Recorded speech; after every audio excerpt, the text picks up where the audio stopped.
Old longing's nomadic leap, chafing at custom's chain. Again from its brumal sleep wakens the ferine strain. Buck did not read the newspapers, or he would have known that trouble was brewing, not alone for himself, but for every tidewater dog. Strong of muscle, and with warm, long hair from Puget Sound to San Diego, because men, groping in the Arctic darkness, had found a yellow metal, and because steamship and transportation companies were booming the find, thousands of men were rushing into the Northland. These men wanted dogs, and the dogs they wanted were heavy dogs, with strong muscles by which to toil, and furry coats to protect them from the frost. Buck lived at a big house in the sun-kissed Santa Clara Valley. Judge Miller's place, it was called. It stood back from the road, half hidden among the trees, through which glimpses could be caught of the wide, cool veranda that ran around its four sides. The house was approached by graveled driveways, which wound about through wide-spreading lawns and under the interlacing boughs of tall poplars. At the rear, things were on even a more spacious scale than at the front. There were great stables where a dozen grooms and boys held forth, rows of vine-clad servants' cottages, and an orderly array of outhouses, long grape arbors, green pastures, orchards, and berry patches. Then there was the pumping plant for the artesian well, and the big cement tank where Judge Miller's boys took their morning plunge and kept cool in the hot afternoon. And over this great domain Buck ruled. Here he was born, and here he had lived the 4 years of his life. It was true, there were other dogs. There could not but be other dogs on so vast a place, but they did not count. They came and went, resided in the populous kennels, or lived obscurely in the recesses of the house after the fashion of Toots, the Japanese pug, or Zibel, the Mexican hairless, strange creatures that rarely put nose out of doors or set foot to ground. On the other hand, there were the fox terriers, a score of them at least, who yelped fearful promises at Toots and Isabel, looking out of the windows at them, and protected by a legion of housemaids armed with brooms and mops. But Buck was neither house dog nor kennel dog. The whole realm was his. He plunged into the swimming tank, or went hunting with the judge's sons. He escorted Molly and Alice, the judge's daughters, on long twilight or early morning rambles. On wintry nights, he lay at the judge's feet before the roaring library fire. He carried the judge's grandsons on his back, or rolled them in the grass, and guarded their footsteps through wild adventures down to the fountain in the stable, yard, and even beyond, where the paddocks were and the berry patches. Among the terriers he stalked imperiously, and Toots and Isabel he utterly ignored, for he was king over all creeping, crawling, flying things of Judge Miller's place. Humans included. His father, Elmo, a huge Saint Bernard, had been the judge's inseparable companion, and Buck bid fair to follow in the way of his father. He was not so large. He weighed only 140 pounds, for his mother, Shep, had been a Scotch shepherd dog. Nevertheless, 140 pounds, to which was added the dignity that comes of good living and universal respect, enabled him to carry himself in right royal fashion. During the 4 years since his puppyhood, he had lived the life of a sated aristocrat. He had a fine pride in himself, was even a trifle egotistical, as country gentlemen sometimes become because of their insular situation. But he had saved himself by not becoming a mere pampered house dog. Hunting and kindred outdoor delights had kept down the fat and hardened his muscles. And to him, as to the cold-tubbing races, the love of water had been a tonic and a health preserver. And this was the manner of dog Buck was in the fall of 1897, when the Klondike strike dragged men from all the world into the frozen north. But Buck did not read the newspapers, and he did not know that Manuel, one of the gardener's helpers, was an undesirable acquaintance. Manuel had one besetting sin. He loved to play Chinese lottery. Also, in his gambling, he had one besetting weakness: faith. in a system, and this made his damnation certain. For to play a system requires money, while the wages of a gardener's helper do not lap over the needs of a wife and numerous progeny. The judge was at a meeting of the Raisin Growers Association, and the boys were busy organizing an athletic club on the memorable night of Manuel's treachery. No one saw him and Buck go off through the orchard on what Buck imagined was merely a stroll. And with the exception of a solitary man, no one saw them arrive at the little flag station known as College Park. This man talked with Manuel, and money chinked between them. "You might wrap up the goods before you deliver 'em," the stranger said gruffly. And Manuel doubled a piece of stout rope around Buck's neck under the collar. "Twist it, and you'll choke 'em plenty," said Manuel, and the stranger grunted a ready affirmative. Buck had accepted the rope with quiet dignity. To be sure, it was an unwanted performance, but he had learned to trust in men he knew, and to give them credit for a wisdom that outreached his own. But when the ends of the rope were placed in the stranger's hands, he growled menacingly. He had merely intimated his displeasure, in his pride believing that to intimate was to command. But to his surprise, the rope tightened around his neck, shutting off his breath. In quick rage, he sprang at the man who met him halfway, grappled him close by the throat, and with a deft twist threw him over on his back. Then the rope tightened mercilessly, while Buck struggled in a fury, his tongue lolling out of his mouth and his great chest panting futilely. Never in all his life had he been so vilely treated, and never in all his life had he been so angry. But his strength ebbed, his eyes glazed, and he knew nothing when the train was flagged, and the two men threw him into the baggage car. The next he knew, he was dimly aware that his tongue was hurting, and that he was being jolted along in some kind of a conveyance. The hoarse shriek of a locomotive whistling a crossing told him where he was. He had traveled too often with the judge not to know the sensation of riding in a baggage car. He opened his eyes, and into them came the unbridled anger of a kidnapped king. The man sprang for his throat, but Buck was too quick for him. His jaws closed on the hand, nor did they relax till his senses were choked out of him once more. "Yep, has fits," the man said, hiding his mangled hand from the baggageman, who had been attracted by the sounds of struggle. "I'm talkin'. I'm up for the boss to Frisco. A crack dog doctor there thinks that he can cure." Concerning that night's ride, the man spoke most eloquently for himself, in a little shed back of a saloon on the San Francisco waterfront. All I get is 50 for it, he grumbled. And I wouldn't do it over for 1,000 cold cash. His hand was wrapped in a bloody handkerchief, and the right trouser leg was ripped from knee to ankle. How much did the other mug get? The saloon keeper demanded. 100, was the reply. Wouldn't take a sou less, so help me. That makes 150, the saloon keeper calculated. And he's worth it, or I'm a squarehead. The kidnapper undid the bloody wrappings and looked at his lacerated hand. "If I don't get the hydrophobia, it'll be because you was born to hang," laughed the saloon keeper. "Here, lend me a hand before you pull your freight," he added, dazed, suffering intolerable pain from throat and tongue. With the life half throttled out of him, Buck attempted to face his tormentors. But he was thrown down and choked repeatedly, till they succeeded in filing the heavy brass collar from off his neck. Then the rope was removed, and he was flung into a cage-like crate. There he lay for the remainder of the weary night, nursing his wrath and wounded pride. He could not understand what it all meant. What did they want with him, these strange men? Why were they keeping him pent up in this narrow crate?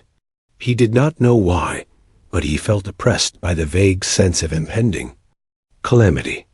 Several times during the night he sprang to his feet when the shed door rattled open, expecting to see the judge, or the boys at least. But each time it was the bulging face of the saloon keeper that peered in at him by the sickly light of a tallow candle. And each time the joyful bark that trembled in Buck's throat was twisted into a savage growl. But the saloon keeper let him alone, and in the morning 4 men entered and picked up the crate. More tormentors, Buck decided, for they were evil-looking creatures, ragged and unkempt. And he stormed and raged at them through the bars. They only laughed and poked sticks at him, which he promptly assailed with his teeth till he realized that was what they wanted. Whereupon he lay down sullenly and allowed the crate to be lifted into a wagon. Then he, and the crate in which he was imprisoned, began a passage through many hands. Clerks in the express office took charge of him. He was carted about in another wagon. A truck carried him, with an assortment of boxes and parcels, upon a ferry steamer. He was trucked off the steamer into a great railway depot, and finally he was deposited in an express car for 2 days and nights. This express car was dragged along at the tail of shrieking locomotives. And for 2 days and nights, Buck neither ate nor drank. In his anger, he had met the first advances of the express messengers with growls, and they had retaliated by teasing him. When he flung himself against the bars, quivering and frothing, they laughed at him and taunted him. They growled and barked like detestable dogs, mewed, and flapped their arms and crowed. It was all very silly, he knew, but therefore the more outrage to his dignity, and his anger waxed and waxed. He did not mind the hunger so much, but the lack of water caused him severe suffering and fanned his wrath to fever pitch. For that matter, high-strung and finely sensitive, the ill treatment had flung him into a fever, which was fed by the inflammation of his parched and swollen throat and tongue. He was glad for one thing. The rope was off his neck. That had given them an unfair advantage. But now that it was off, he would show them. They would never get another rope around his neck. Upon that he was resolved. For 2 days and nights he neither ate nor drank, and during those 2 days and nights of torment he accumulated a fund of wrath that boded ill for whoever first fell foul of him. His eyes turned bloodshot, and he was metamorphosed into a raging fiend. So changed was he that the judge himself would not have recognized him. And the express messengers breathed with relief when they bundled him off the train in Seattle. 4 men gingerly carried the crate from the wagon into a small, high-walled backyard. A stout man, with a red sweater that sagged generously at the neck, came out and signed the book for the driver. That was the man, Buck divined, the next tormentor, and he hurled himself savagely against the bars. The man smiled grimly and brought a hatchet and a club. "You ain't going to take him out?" "No," the driver asked. "Sure," the man replied. Driving the hatchet into the crate for a pry dot, there was an instantaneous scattering of the 4 men who had carried it in, and from safe perches on top the wall, they prepared to watch the performance. Rushed at the splintering wood, sinking his teeth into it, surging and wrestling with it. Wherever the hatchet fell on the outside, he was there on the inside, snarling and growling, as furiously anxious to get out as the man in the red sweater was calmly intent on getting him out. "Now, you red-eyed devil," he said, when he had made an opening sufficient for the passage of Buck's body. At the same time he dropped the hatchet and shifted the club to his right hand, and Buck was truly a red-eyed devil, as he drew himself together for the spring, hair bristling, mouth foaming, a mad glitter in his bloodshot eyes. Straight at the man, he launched his 140 pounds of fury, surcharged with the pent passion of 2 days and nights. In mid-air, just as his jaws were about to close on the man, he received a shock that checked his body and brought his teeth together with an agonizing clip. He whirled over, fetching the ground on his back and side. He had never been struck by a club in his life, and did not understand. With a snarl that was part bark and more scream, he was again on his feet and launched into the air. And again the shock came, and he was brought crushingly to the ground. This time he was aware that it was the club, but his madness knew no caution. A dozen times he charged, and as often the club broke the charge and smashed him down. After a particularly fierce blow, he crawled to his feet, too dazed to rush. He staggered limply about, the blood flowing from nose and mouth and ears, his beautiful coat sprayed and flecked with bloody slaver. Then the man advanced and deliberately dealt him a frightful blow on the nose. All the pain he had endured was as nothing compared with the exquisite agony of this. With a roar that was almost lion-like in its ferocity, he again hurled himself at the man. At the man, shifting the club from right to left, coolly caught him by the under jaw, at the same time wrenching downward and backward. Buck described a complete circle in the air, and half of another, then crashed to the ground on his head and chest. For the last time he rushed. The man struck the shrewd blow he had purposely withheld for so long, and Buck crumpled up and went down, knocked utterly senseless. He's no slouch at dog breaking, that's what I say. One of the men on the wall cried enthusiastically. "Druther break cayuses any day, and twice on Sundays," was the reply of the driver, as he climbed on the wagon and started the horses. Buck's senses came back to him, but not his strength. He lay where he had fallen, and from there he watched the man in the red sweater. "Answers to the name of Buck," the man soliloquized, quoting from the saloon keeper's letter, which had announced the consignment of the crate and contents. "Well, Buck, my boy," he went on in a genial voice, "we've had our little ruction, and the best thing we can do is to let it go at that. You've learned your place, and I know mine. Be a good dog, and all go well, and the goose hang. Hi, be a bad dog, and I'll whale the stuffing out of you. Understand?" As he spoke, he fearlessly patted the head he had so mercilessly pounded, and though Buck's hair involuntarily bristled at touch of the hand, he endured it without protest.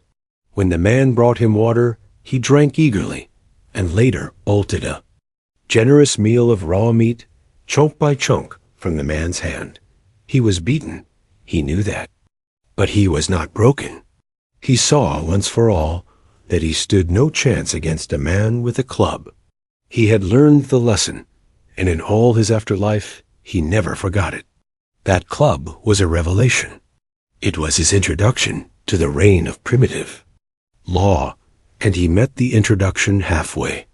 The facts of life took on a fiercer aspect, and while he faced that aspect uncowed, he faced it with all the latent cunning of his nature aroused. As the days went by, other dogs came in crates and at the ends of ropes, some docilely, and some raging and roaring as he had come. And one and all, he watched them pass under the dominion of the man in the red sweater. Again and again, as he looked at each brutal performance, the lesson was driven home to Buck. A man with a club was a lawgiver, a master to be obeyed, though not necessarily conciliated. Of this last, Buck was never guilty, though he did see beaten dogs that fawned upon the man and wagged their tails and licked his hand. Also he saw one dog that would neither conciliate nor obey, finally killed in the struggle for mastery. Now and again men came, strangers, who talked excitedly, wheedlingly, and in all kinds of fashions to the man in the red sweater. And at such times that money passed between them, the strangers took one or more of the dogs away with them. Buck wondered where they went, for they never came back.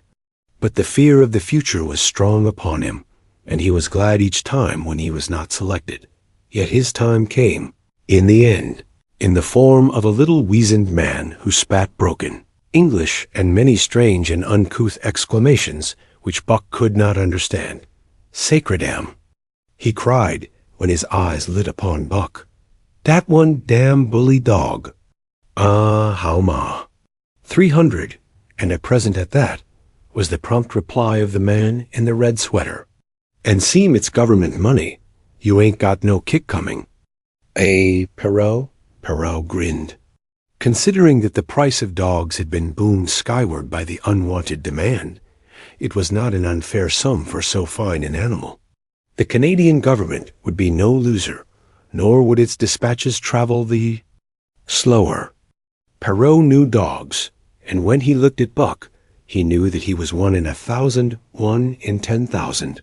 He commented mentally. Buck saw money pass between them, and was not surprised when Curly, a good-natured Newfoundland, and he were led away by the little weazened man.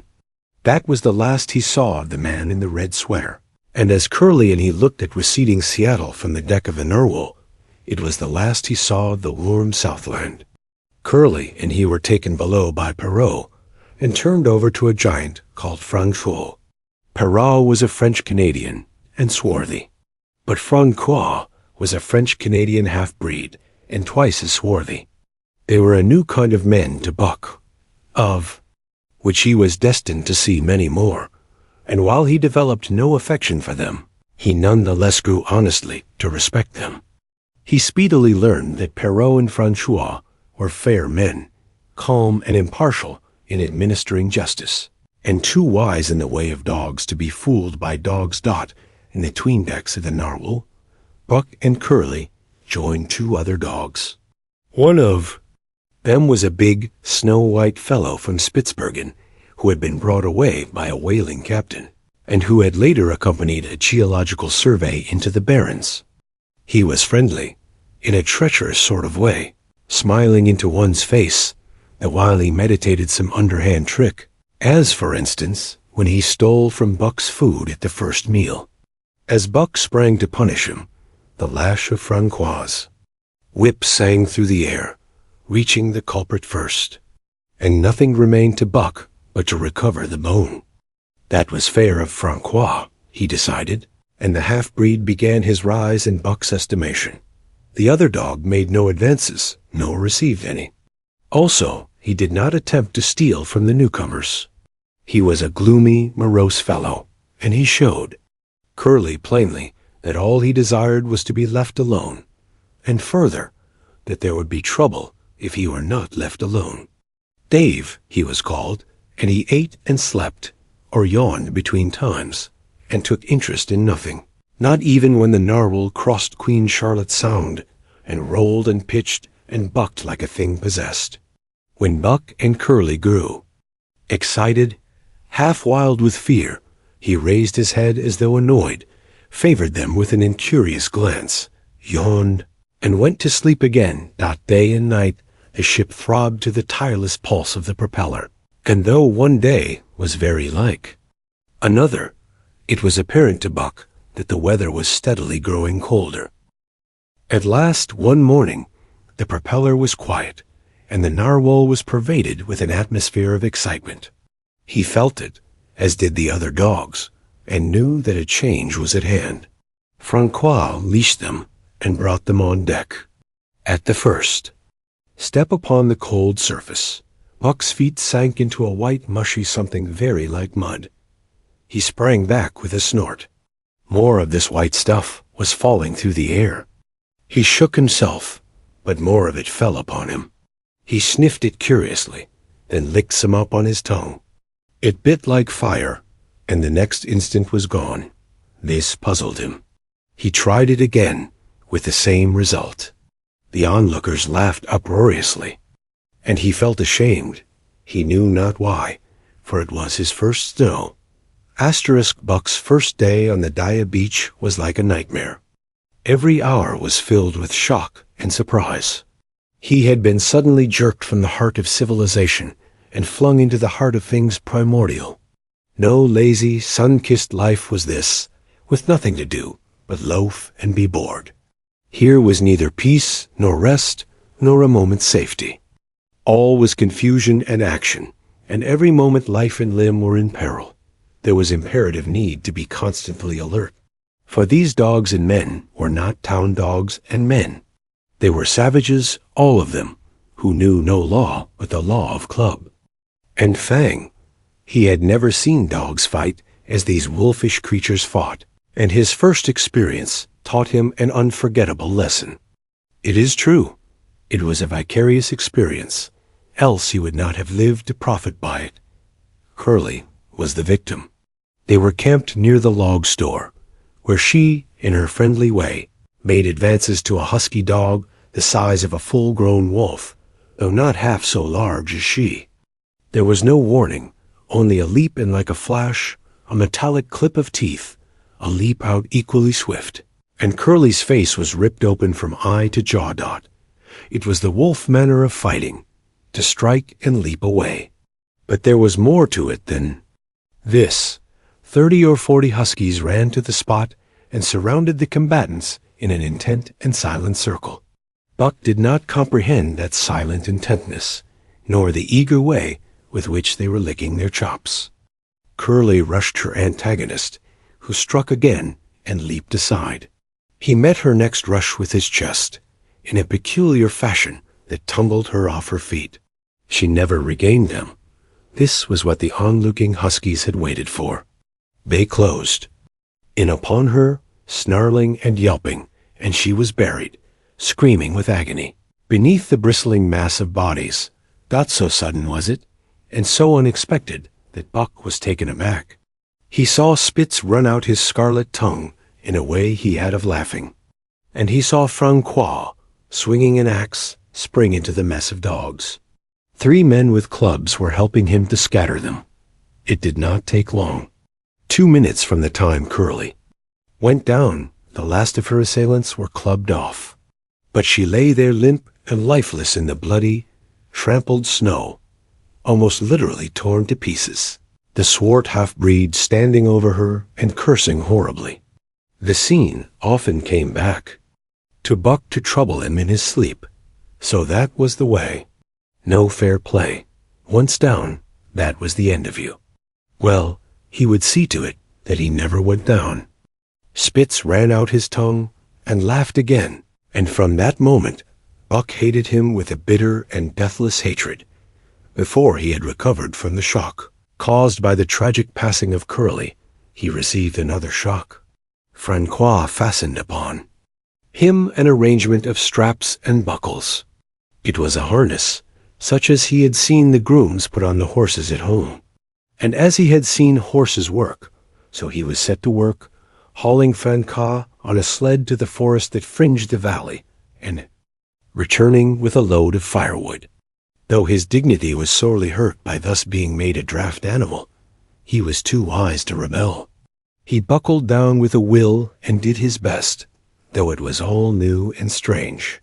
Francois was stern, demanding instant obedience, and by virtue of his whip receiving instant obedience, while Dave, who was an experienced wheeler, nipped Buck's hind quarters whenever he was in error.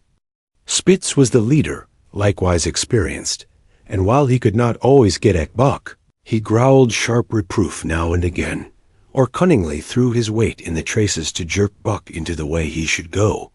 Buck learned easily and under. The combined tuition of his 2 mates and Francois made remarkable progress. Ere they returned to camp, he knew enough to stop at hoe, to go ahead at mush, to swing wide on the bends, and to keep clear of the wheeler when the loaded sled shot downhill at their heels. 3 ver good dogs, Francois told Perrault. Dat Buck, heem pool like hell. I teach him quick as anything. By afternoon, Perrault, who was in a hurry to be on the trail with his dispatches, returned with 2 more dogs. Billy and Joe, he called them, 2 brothers and true. Huskies both. Sons of the one mother though they were as different as day and night. Billy's one fault was his excessive good nature, while Joe was the very opposite, sour and introspective, with a perpetual snarl and a malignant eye. Buck received them in comradely fashion. Dave ignored them, while Spitz proceeded to thrash first one and then the other. Billy wagged his tail appeasingly, turned to run when he saw that appeasement was of no avail, and cried, still appeasingly, when Spitz's sharp teeth scored his flank. But no matter how Spitz circled, Joe whirled around on his heels to face him, mane bristling, ears laid back, lips writhing and snarling, jaws clipping together as fast as he could snap. and eyes diabolically gleaming, the incarnation of belligerent fear. So terrible was his appearance that Spitz was forced to forego disciplining him. But to cover his own discomfiture, he turned upon the inoffensive and wailing Billy and drove him to the confines of the camp. By evening, Perrault secured another dog, an old husky, long and lean and gaunt, with a battle-scarred face and a single eye which flashed a warning of prowess that commanded respect. He was called Sol Lex, which means the angry one. Like Dave, he asked nothing, gave nothing, expected nothing, and when he marched slowly and deliberately into their midst, even Spitz left him alone. He had one peculiarity which Buck was unlucky enough to discover. He did not like to be approached on his blind side. Of this offense Buck was unwittingly guilty, and the first knowledge he had of his indiscretion was when Sol Lex whirled upon him and slashed his shoulder to the bone for 3 inches up and down. Forever after Buck avoided his blind side, and, to the last of their comradeship, had no more trouble. His only apparent ambition, like Dave's, was to be left alone. Though, as Buck was afterward to learn, each of them possessed one other and even more vital ambition. That night Buck faced the great problem of sleeping. The tent, illumined by a candle, glowed warmly in the midst of the white plain.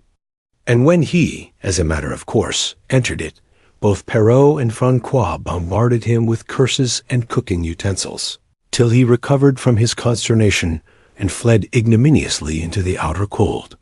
A chill wind was blowing that nipped him sharply and bit with especial venom into his wounded shoulder. He lay down on the snow and attempted to sleep, but the frost soon drove him shivering to his feet. Miserable and disconsolate, he wandered about among the many tents, only to find that one place was as cold as another.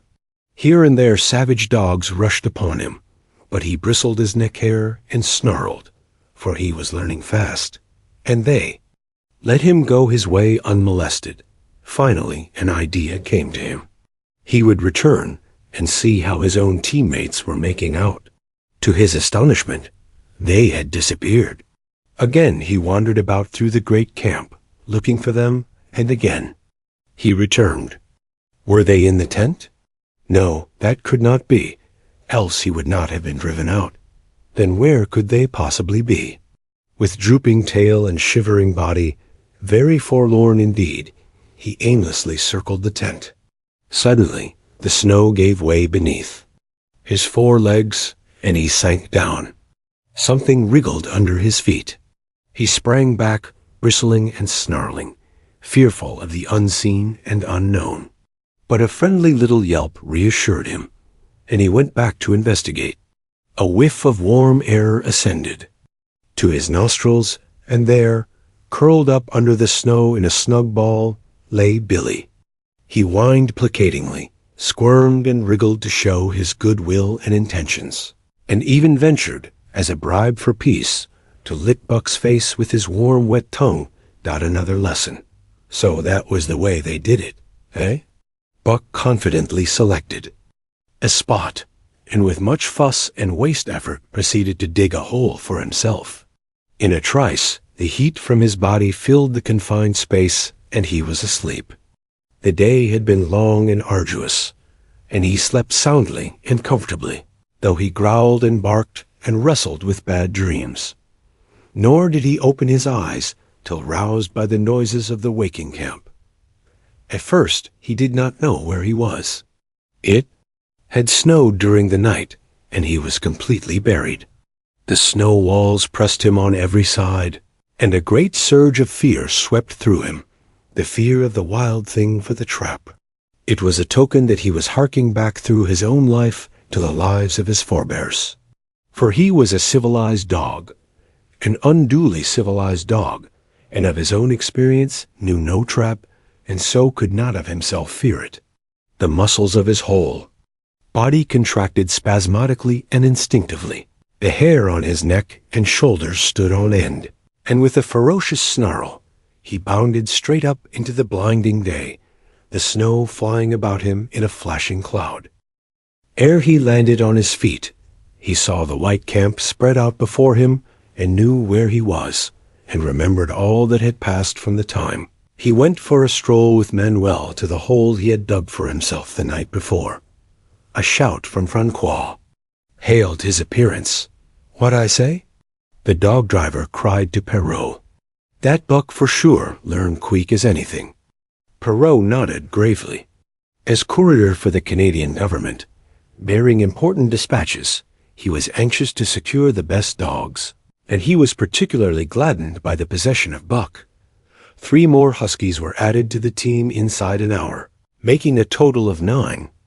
And before another quarter of an hour had passed, they were in harness and swinging up the trail toward the Daya Kagan. Buck was glad to be gone, and though the work was hard, he found he did not particularly despise it. He was surprised at the eagerness which animated the whole team and which was communicated to him. But still more surprising was the change wrought in Dave and Sol Lex. They were new dogs, utterly transformed by the harness. All passiveness and unconcern had dropped from them. They were alert and active, anxious that the work should go well, and fiercely irritable with whatever, by delay or confusion, retarded that work. The toil of the traces seemed the supreme expression of their being, and all that they lived for, and the only thing in which they took delight. Dave was wheeler or sled dog. Pulling in front of him was Buck. Then came Sol Lex. The rest of the team was strung out ahead, single file, to the leader, which position was filled by Spitz. Buck had been purposely placed between Dave and Sol Lex, so that he might receive instruction. Apt scholar that he was, they were equally apt teachers, never allowing him to linger long in error, and enforcing their teaching with their sharp teeth. Dave was fair and very wise. He never nipped Buck without cause, and he never failed to nip him when he stood in need of it. As Francois' whip backed him up, Buck found it to be cheaper to mend his ways than to retaliate. Once, during a brief halt, when he got tangled in the traces and delayed the start, both Dave and Sol Lex flew at him and administered a sound trouncing. The resulting tangle was even worse, but Buck took good care to keep the traces clear thereafter. And ere the Sias day was done, so well had he mastered his work, his mates about ceased nagging him. Francois' whip snapped less frequently, and Perrault even honored Buck by lifting up his feet and carefully examining them. It was a hard day's run. Up the Kagan, through sheep camp, past the scales and the timber line, across glaciers, and snowdrifts hundreds of feet deep, and over the great Chilkoot Divide, which stands between the salt water and the fresh, and guards forbiddingly the sad and lonely north.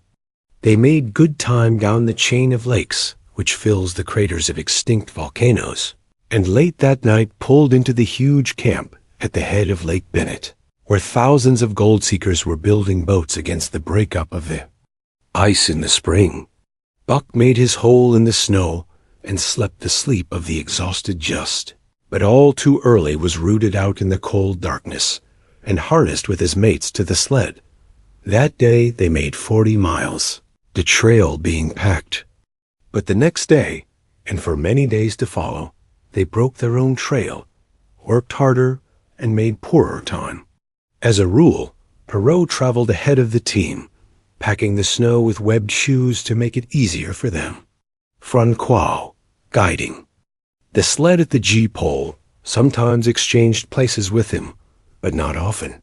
Perrault was in a hurry, and he prided himself on his knowledge of ice, which knowledge was indispensable, for the fall ice was very thin, and where there was swift water, there was no ice at all. Day after day, for days unending, Buck toiled in the traces. Always they broke camp in the dark, and the first gray of dawn found them hitting the trail with fresh miles reeled off behind them. And always they pitched camp after dark, eating their bit of fish and crawling to sleep into the snow. Buck was ravenous. The pound and a half of sun-dried salmon, which was his ration for each day, seemed to go nowhere. He never had enough, and suffered from perpetual hunger pangs. Yet the other dogs, because they weighed less and were born to the life, received a pound only of the fish and managed to keep in good condition. Asterisk, he swiftly lost the fastidiousness which had characterized his old life. A dainty eater, he found that his mates, finishing first, robbed him of his unfinished ration. There was no defending it. While he was fighting off 2 or 3, it was disappearing down the throats of the others. To remedy this, he ate as fast as they. And so greatly did hunger compel him, he was not above taking what did not belong to him. He watched and learned. When he saw Pike, one of the new dogs, a clever malingerer and thief, slyly steal a slice of bacon when Perrault's back was turned, he duplicated the performance the following day, getting away with the whole chunk. A great uproar was raised, but he was unsuspected, while Dub, an awkward blunderer who was always getting caught, was punished for Buck's misdeed.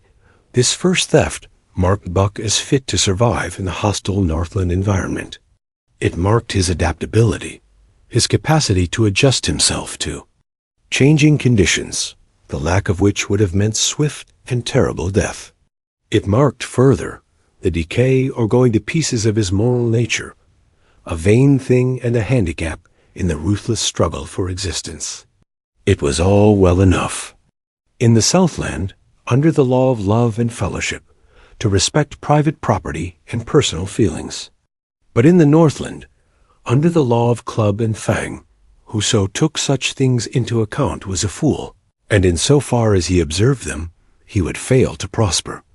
Not that Buck reasoned it out. He was fit, that was all, and unconsciously he accommodated himself to the new mode of life. All his days, no matter what the odds, he had never run from a fight. But the club of the man in the red sweater had beaten into him a more fundamental and primitive code. Civilized, he could have died for a moral consideration, say the defense of Judge Miller's riding whip. But the completeness of his decivilization was now evidenced by his ability to flee from the defense of a moral consideration and so save his hide. He did not steal for joy of it, but because of the clamor of his stomach. He did not rob openly, but stole secretly and cunningly, out of respect for club and fang. In short, the things he did were done because it was easier to do them than not. To do them his development or retrogression was rapid. His muscles became hard as iron, and he grew callous to all ordinary pain. He achieved an internal as well as external economy. He could eat anything, no matter how loathsome or indigestible. And once eaten, the juices of his stomach extracted the least particle of nutriment, and his blood carried it to the farthest reaches of his body, building it into the toughest and stoutest of tissues. Sight and scent became remarkably keen, while his hearing developed such acuteness that in his sleep he heard the faintest sound and knew whether it heralded peace or peril. He learned to bite the ice out with his teeth when it collected between his toes. And when he was thirsty, and there was a thick scum of ice over the water-hole, he would break it by rearing and striking it with stiff forelegs. His most conspicuous trait was an ability to scent the wind and forecast it a night in advance. No matter how breathless the air when he dug his nest by tree or bank, the wind that later blew inevitably found him to leeward, sheltered and snug. And not only did he learn by experience, but instincts long dead became alive again. The domesticated generations fell from him. In vague ways, he remembered back to the youth of the breed, to the time the wild dogs ranged in packs through the primeval forest and killed their meat as they ran it down. It was no task for him to learn to fight with cut and slash and the quick wolf snap. In this manner had fought forgotten ancestors. They quickened the old life within him, and the old tricks which they had stamped into the heredity of the breed were his tricks.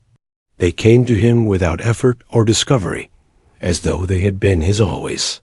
And when, on the still cold nights, He pointed his nose at a star and howled long and wolf-like. It was his ancestors, dead and dust, pointing nose at star and howling down through the centuries and through him.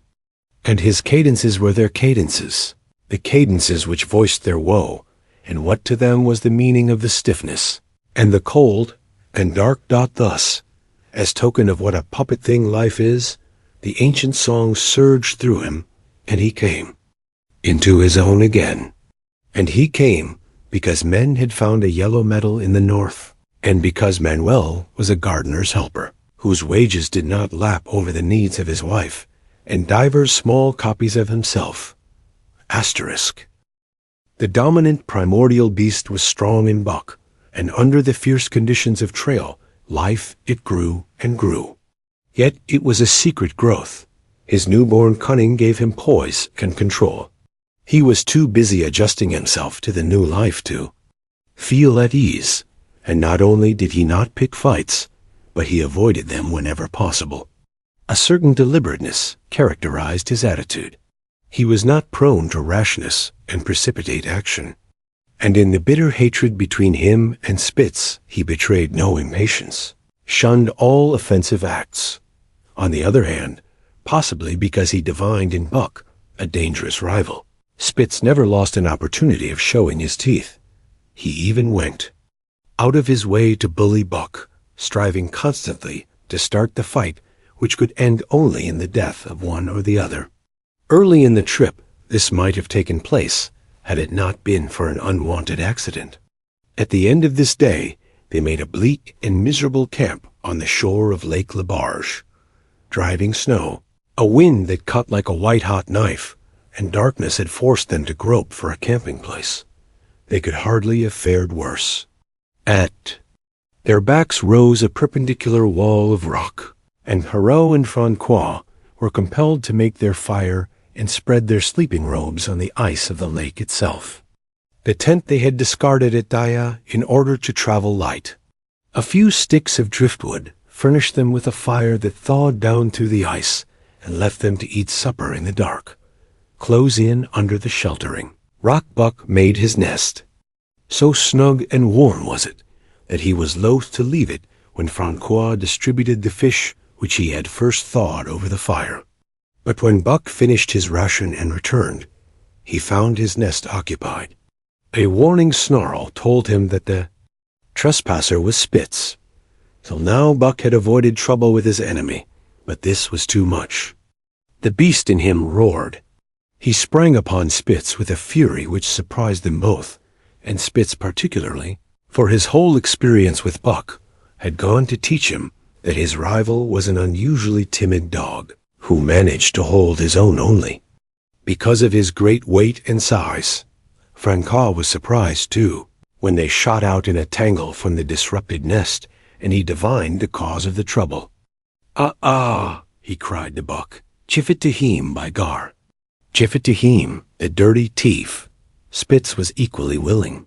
He was crying with sheer rage and eagerness as he circled back and forth for a chance to spring in.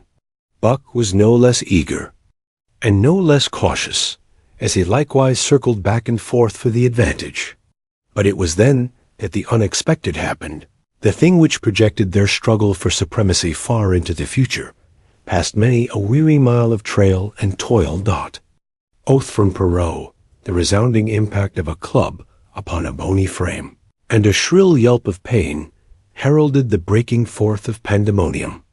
The camp was suddenly discovered to be alive with skulking furry forms, starving huskies, 4 or 5 score of them, who had scented the camp from some Indian village.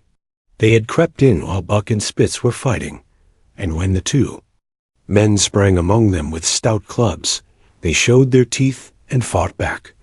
They were crazed by the smell of the food. Perrault found one with head buried in the grub box. His club landed heavily on the gaunt ribs, and the grub box was capsized on the ground. On the instant, a score of the famished brutes were scrambling for the bread and bacon. The clubs fell upon them unheeded. They yelped and howled under the rain of blows, but struggled none the less madly till the last crumb had been devoured. In the meantime, the astonished team dogs had burst out of their nests, only to be set upon by the fierce invaders. Never had Buck seen such dogs. It seemed as though their bones would burst through their skins. They were mere skeletons, draped loosely in draggled hides, with blazing eyes and slavered fangs. But the hunger madness made them terrifying, irresistible. There was no opposing them. The team dogs were swept back against the cliff at the first onset. Buck was beset by 3 huskies, and in a trice his head and shoulders were ripped and slashed. The din was frightful. Billy was crying as usual. Dave and Sol-Lex, dripping blood from a score of wounds, were fighting bravely side by side. Joe was snapping like a demon. Once, his teeth closed on the foreleg of a husky, and he crunched down through the bone. Pike, the malingerer, leaped upon the crippled animal, breaking its neck with a quick flash of teeth and a jerk. Buck got a frothing adversary by the throat, and was sprayed with blood when his teeth sank through the jugular.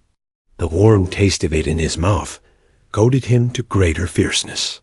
He flung himself upon another, and at the same time felt teeth sink into his own throat. It was Spitz, treacherously, attacking from the side. Perrault and Francois, having cleaned out their part of the camp, hurried to save their sled dogs. The wild wave of famished beasts rolled back before them, and Buck shook himself free, but it was only for a moment. The 2 men were compelled to run back to save the grub, upon which the huskies returned to the attack on the team. Billy, terrified into bravery, sprang through the savage circle and fled away over the ice. Pike and Dub followed on his heels, with the rest of the team behind. As Buck drew himself together to spring after them, out of the tail of his eye he saw Spitz rush upon him with the evident intention of overthrowing him. Once off his feet, and under that mass of huskies, there was no hope for him. But he braced himself to the shock of Spitz's charge. Then joined the flight out on the lake. Later, the 9 team dogs gathered together and sought shelter in the forest. Though unpursued, they were in a sorry plight. There was not one who was not wounded in 4 or 5 places, while some were wounded grievously. Dub was badly injured in a hind leg. Dolly, the last husky added to the team at Daya, had a badly torn throat. Joe had lost an eye, while Billy, the good-natured, with an ear chewed and rent to ribbons, cried and whimpered throughout the night. At daybreak, they limped warily back to camp, to find the marauders gone and the 2 men in bad tempers. Fully half their grub supply was gone. The huskies had chewed through the sled lashings and canvas coverings. In fact, nothing, no matter how remotely eatable, had escaped them. They had eaten a pair of Perrault's moose-hide moccasins, chunks out of the leather traces, and even 2 feet of lash from the end of Francois' whip. He broke from a mournful contemplation of it to look over his wounded dogs. Ah, my friends, he said softly, "Mebit mek you mad dog, dose many bites. Meb all mad dog, sacredam, watch you to ink, eh, Perrault?" The courier shook his head dubiously. With 400 miles of trail still between him and Dawson, he could ill afford to have madness break out among his dogs. 2 hours of cursing and exertion got the harnesses into shape, and the wound-stiffened team was underway, struggling painfully over the hardest part of the trail they had yet encountered, and for that matter, the hardest between them and Dawson, the 30-mile. River was wide open. Its wild water defied the frost, and it was in the eddies only and in the quiet places that the ice held it all. 6 days of exhausting toil were required to cover those 30 terrible miles. And terrible they were, for every foot of them was accomplished at the risk of life to dog and man. A dozen times Perrault, nosing the way, broke through the ice bridges, being saved by the long pole he carried, which he so held that it fell each time across the hole made by his body. But a cold snap was on, the thermometer registering 50, below 0, and each time he broke through, He was compelled for very life to build a fire and dry his garments. Nothing daunted him. It was because nothing daunted him that he had been chosen for government courier. He took all manner of risks, resolutely thrusting his little weazened face into the frost and struggling on from dim dawn to dark. He skirted the frowning shores, on rim ice that bent and crackled underfoot and upon which they dared not halt. Once the sled broke through with Dave and Nook, and they were half frozen and all but drowned by the time they were dragged out. The usual fire was necessary to save them. They were coated solidly with ice, and the two men kept them on the run around the fire, sweating and thawing, so close that they were singed by the flames that, at another time, Spitz went through, dragging the whole team after him up to Buck, who strained backward with all his strength, his four paws on the slippery edge and the ice quivering and snapping all around. But behind him was Dave, likewise straining backward, and behind the sled was Francois, pulling till his tendons cracked out again. The rim ice broke away before and behind, and there was no escape except up the cliff. Perrault scaled it by a miracle, while Francois prayed for just that miracle. And with every thong and sled lashing, and the last bit of harness rove into a long rope, the dogs were hoisted, one by one, to the cliff crest. Francois came up last, after the sled and load. Then came the search for a place to descend, which descent was ultimately made by the aid of the rope. And night found them back on the river, with a quarter of a mile to the day's credit dot. By the time they made the Hoodelinkyo and good ice, Buck was played out. The rest of the dogs were in like condition. But Perrault, to make up lost time, pushed them late and early. The first day they covered 35 miles to the Big Salmon. The next day 35 more to the Little Salmon. The third day 40 miles, which brought them well up toward the Five Fingers. Asterisk. Buck's feet were not so compact and hard as the feet of the huskies. His had softened during the many generations since the day his last wild ancestor was tamed by a cave-dweller or riverman. All day long he limped in agony, and camp once made lay down like a dead dog. Hungry as he was, he would not move to receive his ration of fish, which Francois had to bring to him. Also, the dog-driver rubbed Buck's feet for half an hour each night after supper, and sacrificed the tops of his own moccasins to make 4 moccasins for Buck. This was a great relief. And Buck caused even the weazened face of Perrault to twist itself into a grin one morning, when Francois forgot the moccasins and Buck lay on his back, his 4 feet waving appealingly in the air, and refused to budge without them. Later his feet grew hard to the trail, and the worn-out footgear was thrown away down at the Pelly one morning as they were harnessing up Dolly, who had never been conspicuous for anything, went suddenly mad. She announced her condition by a long, heartbreaking wolf howl that sent every dog bristling with fear, then sprang straight for Buck. He had never seen a dog go mad, nor did he have any reason to fear madness.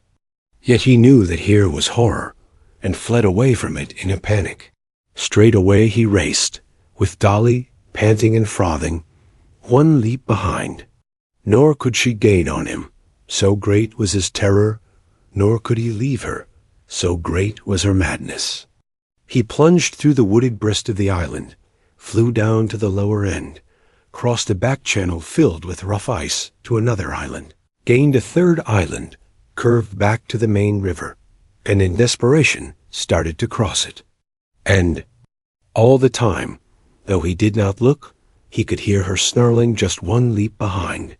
Francois called to him a quarter of a mile away, and he doubled back, still one leap ahead, gasping painfully for air, and putting all his faith in that Francois would save him.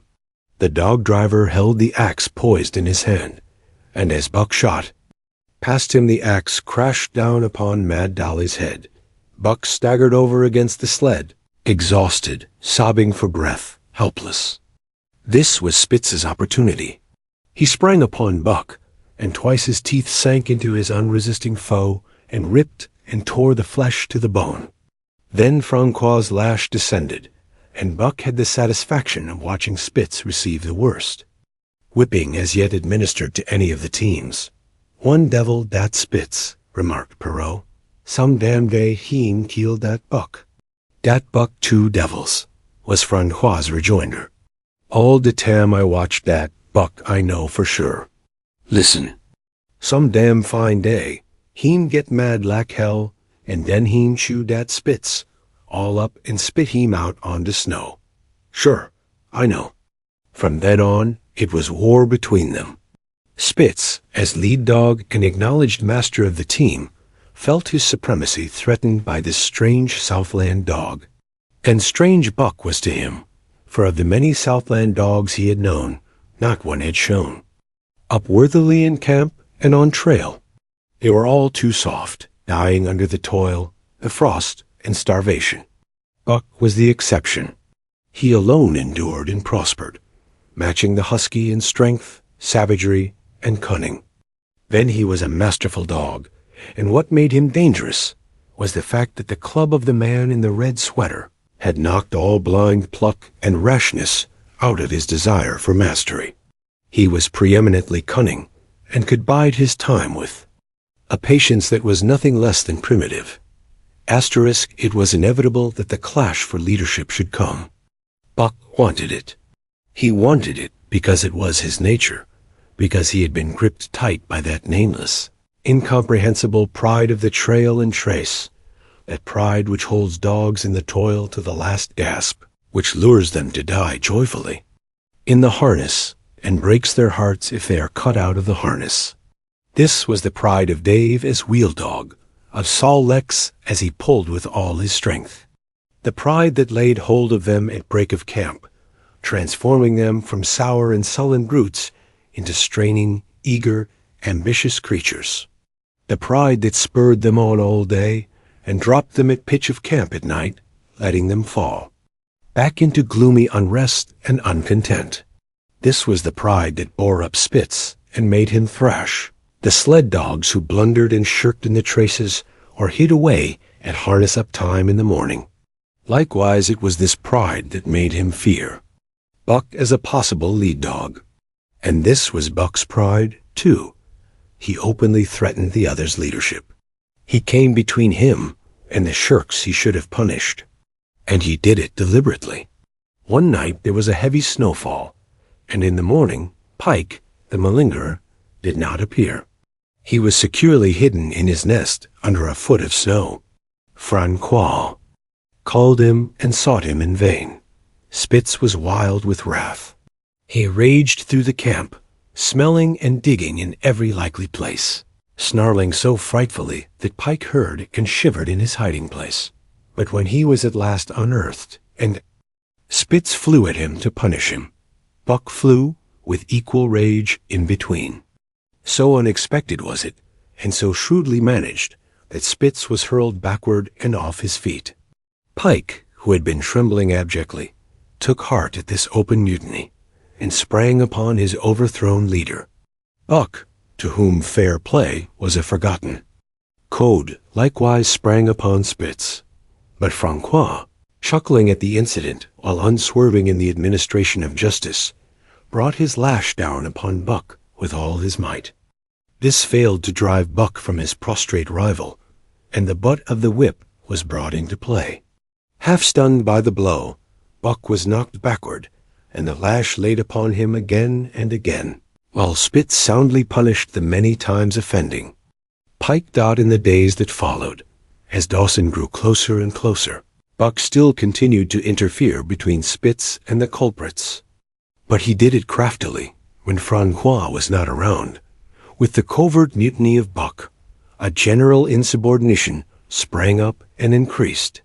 Dave and Sol Leks were unaffected, but the rest of the team went from bad to worse. Things no longer went right. There was continual bickering and jangling. Trouble was always afoot, and at the bottom of it was Buck. He kept Francois busy, for the dog driver was in constant apprehension of the life and death struggle between the two, which he knew must take place sooner or later. And on more than one night, the sounds of quarreling and strife among the other dogs turned him out of his sleeping robe, fearful that Buck and Spitz were at it. But the opportunity did not present itself, and they pulled into Dawson one dreary afternoon with the great fight still to come. Here were many men and countless dogs, and Buck found them all at work. It seemed the ordained order of things that dogs should work. All day they swung up and down the main street in long teams, and in the night their jingling bells still went by. They hauled cabin logs and firewood, freighted up to the mines, and did all manner of work that horses did in the Santa Clara Valley. Here and there, Buck met Southland dogs, but in the main, they were the wild wolf husky breed. Every night, regularly, at 9, at 12, at 3, they lifted a nocturnal song, a weird and eerie chant, in which it was Buck's delight to join, asterisk with the aurora borealis flaming coldly overhead, or the stars leaping in the frost dance, and the land numb and frozen under its pall of snow. This song of the Huskies might have been the defiance of life, only it was pitched in minor key, with long-drawn wailings and half-sobs, and was more the pleading of life, the articulate travail of existence. It was an old song, old as the breed itself, one of the first songs of the younger world in a day when songs were sad. It was invested with the woe of unnumbered generations, this plaint by which Buck was so strangely stirred. When he moaned and sobbed, it was with the pain of living that was of old the pain of his wild fathers, and the fear and mystery of the cold and dark that was to them fear and mystery. And that he should be stirred by it marked the completeness with which he harked back through the ages of fire and roof to the raw beginnings of life in the howling ages. 7 days from the time they pulled into Dawson, they dropped down the steep bank by the barracks to the Yukon Trail and pulled for Daya and Saltwater. Perot was carrying dispatches, if anything, more urgent than those he had brought in. Also, the travel pride had gripped him, and he purposed to make the record trip of the year. Several things favored him in this. The week's rest had recuperated the dogs and put them in thorough trim. The trail they had broken into the country was packed hard by later journeyers. And further, the police had arranged in 2 or 3 places deposits of grub for dog and man, and he was traveling light. They made 60 Mile, which is a 50-mile run, on the first day. And the second day saw them booming up the Yukon well on their way to Pelly. But such splendid running was achieved not without great trouble and vexation on the part of Francois. The insidious revolt, led by Buck, had destroyed the solidarity of the team. It no longer was as one dog leaping in the traces. The encouragement Buck gave the rebels led them into all kinds of petty misdemeanors. No more was Spitz a leader greatly to be feared. The old awe departed, and they grew equal to challenging his authority. Pike robbed him of half a fish one night, and gulped it down under the protection of Buck. Another night, Dub and Joe fought Spitz, and made him forego the punishment they deserved. And even Billy, the good-natured, was less good-natured, and whined not half so placatingly as in former days. Buck never came near Spitz without snarling and bristling menacingly. In fact, his conduct approached that of a bully, and he was given to swaggering up and down before Spitz's very nose. The breaking down of discipline likewise affected the dogs in their relations with one another. They quarreled and bickered more than ever among themselves, till at times the camp was a howling bedlam. Dave and Sol Lex alone were unaltered, though they were made irritable by the unending squabbling.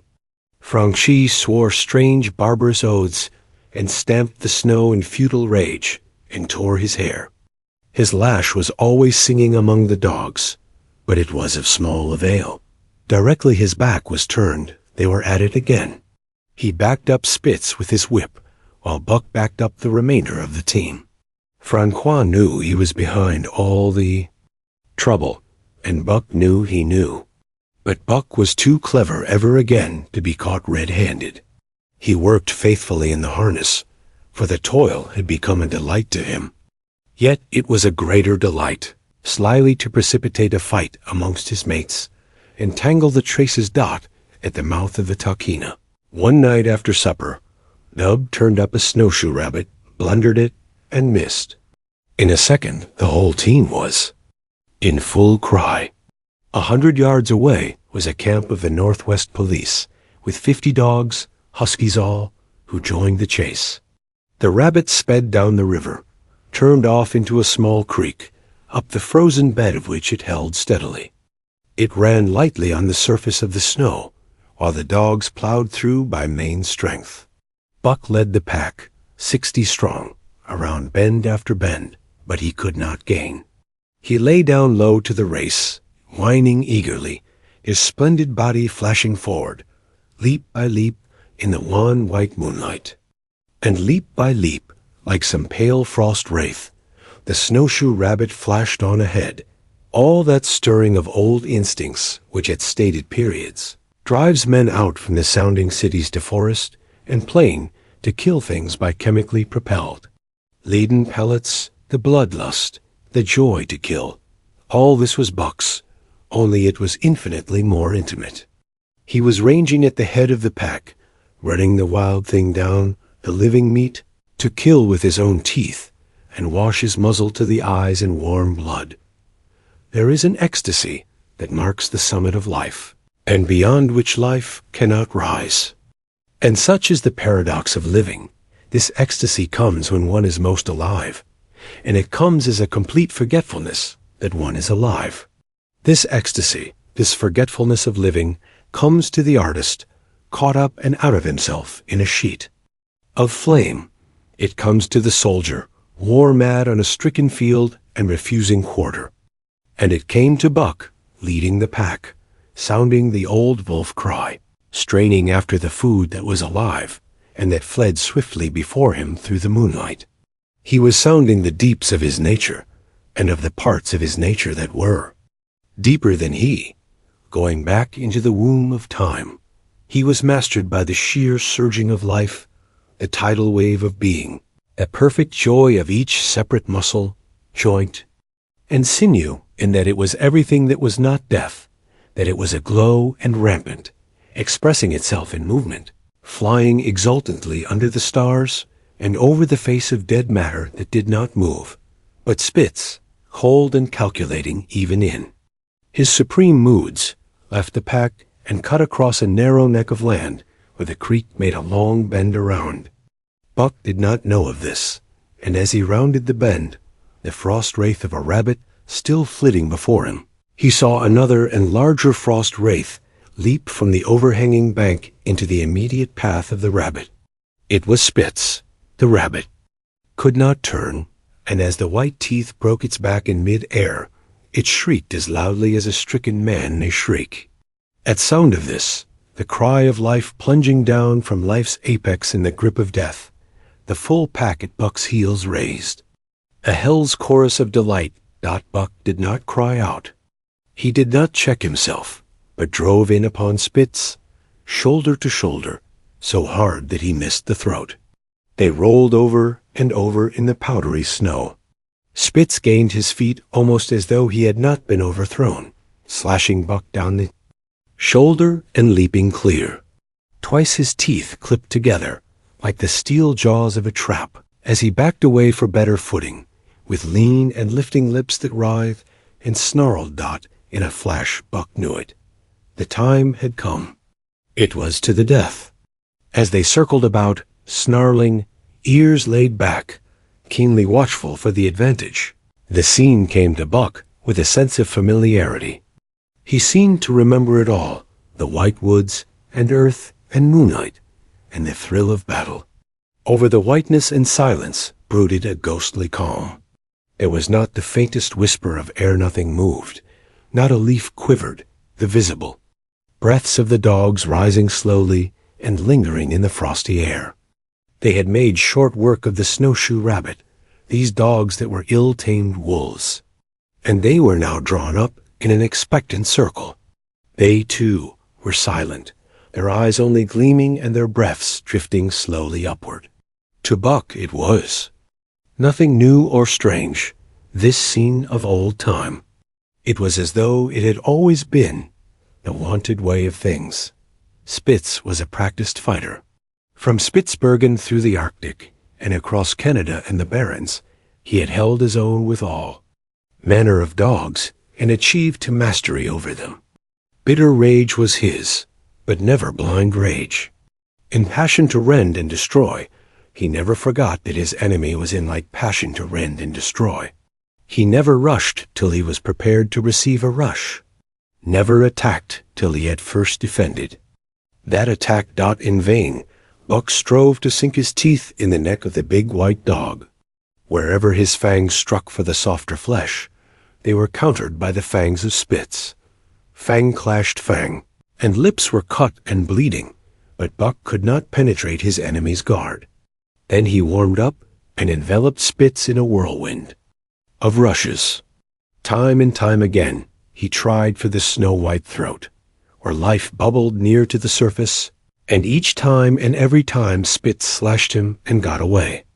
Then Buck took to rushing, as though for the throat, when, suddenly drawing back his head and curving in from the side, he would drive his shoulder at the shoulder of Spitz, as a ram by which to overthrow him. But instead, Buck's shoulder was slashed down each time as Spitz leaped lightly away. Spitz was untouched, while Buck was streaming with blood and panting hard. The fight was growing desperate, and all the while the silent and wolfish circle waited to finish off whichever dog went down. As Buck grew winded, Spitz took to rushing, and he kept him staggering for footing. Once Buck went over, and the whole circle of 60 dogs started up. But he recovered himself, almost in mid-air, and the circle sank down again and waited dot. But Buck possessed a quality that made for greatness imagination. He fought by instinct, but he could fight by head as well. He rushed, as though attempting the old shoulder trick, but at the last instant swept low to the snow and in. His teeth closed on Spitz's left foreleg. There was a crunch of breaking bone, and the white dog faced him on 3 legs. Thrice he tried to knock him over, then repeated the trick and broke the right foreleg. Despite the pain and helplessness, Spitz struggled madly to keep up. He saw the silent circle, with gleaming eyes, lolling tongues, and silvery breaths drifting upward, closing in upon him as he had seen similar circles close in upon beaten antagonists in the past. Only this time he was the one who was beaten dot. There was no hope for him. Buck was inexorable. Mercy was a thing reserved for gentler climbs. He maneuvered for the final rush. The circle had tightened till he could feel the breaths of the huskies. On his flanks, he could see them, beyond Spitz and to either side, half crouching for the spring, their eyes fixed upon him. A pause seemed to fall. Every animal was motionless, as though turned to stone. Only Spitz quivered and bristled as he staggered back and forth, snarling with horrible menace, as though to frighten off impending death. Then Buck sprang in and out. But while he was in, shoulder had at last squarely met shoulder. The dark circle became a dot on the moon-flooded snow as Spitz disappeared from view. Buck stood and looked on, the successful champion, the dominant primordial beast who had made his kill and found it good dot, eh? What I say? I speak true when I say dat. Buck, 2 devils. This was Francois's speech next morning when he discovered Spitz missing and Buck covered with wounds. He drew him to the fire and by its light pointed them out. "Dat Spitz fight like hell," said Perrault as he surveyed the gaping rips and cuts.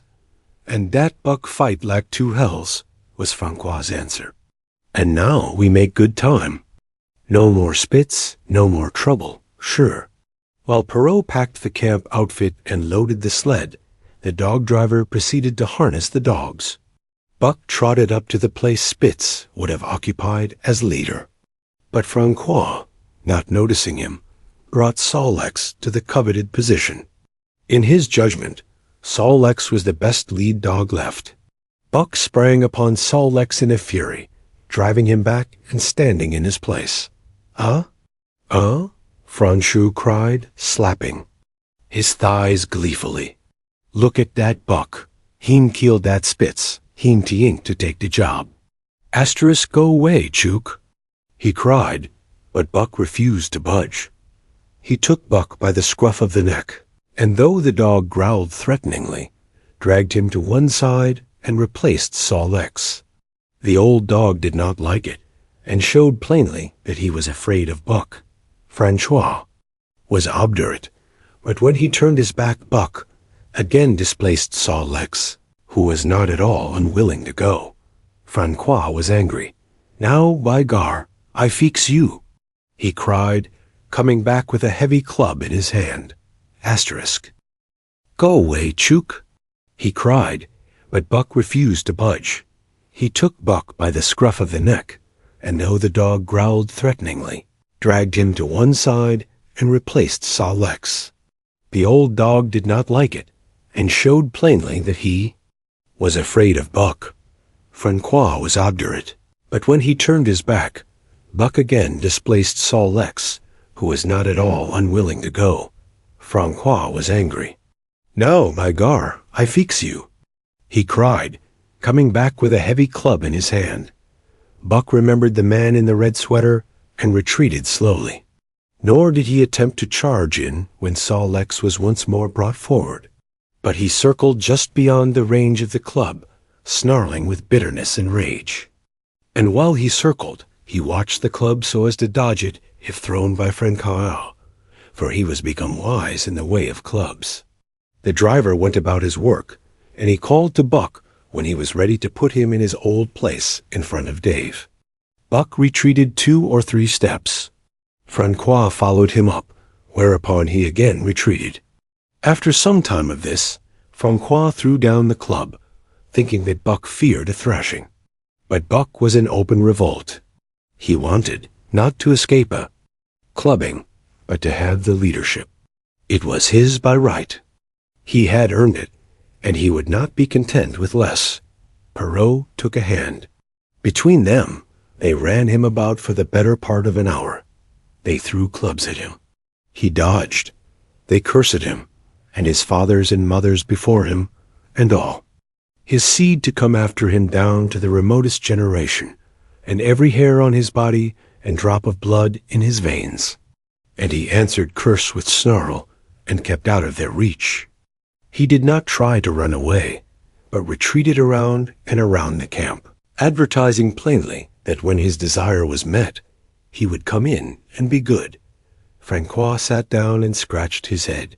Perrault looked at his watch and swore. Time was flying, and they should have been on the trail, an hour gone. Francois scratched his head again. He shook it and grinned sheepishly at the courier, who shrugged his shoulders in sign that they were beaten.